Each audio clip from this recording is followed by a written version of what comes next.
प्रातःकाल जब राम और लक्ष्मण ऋषि विश्वामित्र के साथ मिथिलापुरी के वन उपवन आदि देखने के लिए निकले तो उन्होंने एक उपवन में एक निर्जन स्थान देखा। राम बोले, भगवान यह स्थान देखने में तो आश्रम जैसा दिखाई देता है, किंतु क्या कारण है कि यहाँ कोई ऋषि या मुनि दिखाई नहीं देते। विश्वामित्र जी ने बताया, यह स्थान कभी महात्मा गौतम का आश्रम था। वह अपनी पत्नी अहिल्या के साथ यहाँ रहकर तपस्या करते थे। एक दिन जब गौतम ऋषि आश्रम के बाहर गए हुए थे तो उनकी अनुपस्थिति में इंद्र ने गौतम के वेश में आकर अहिल्या से प्रणय याचना की। यद्यपि अहिल्या ने इंद्र को पहचान लिया था तो भी यह विचार करके कि मैं इतनी सुंदर हूँ कि देवराज इंद्र स्वयं मुझसे प्रणय याचना कर रहे हैं, अपनी स्वीकृति दे दी। जब इंद्र अपने लोक लौट रहे थे तभी अपने आश्रम को वापस आते हुए गौतम ऋषि की दृष्टि इंद्र पर पड़ी, जो उन्हीं का वेश धारण किए हुए था। वे सब कुछ समझ गए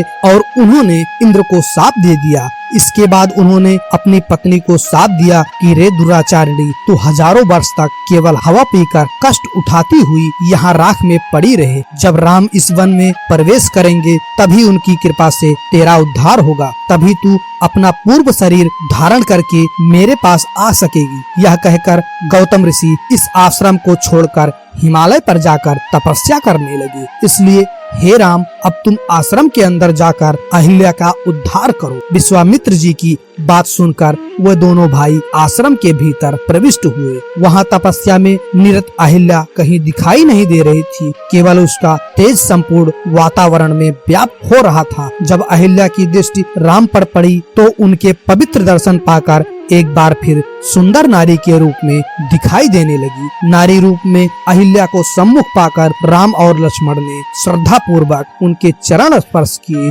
उससे उचित आदर सत्कार ग्रहण कर वह मनुराज के साथ पुनः मिथिलापुरी को लौट आए।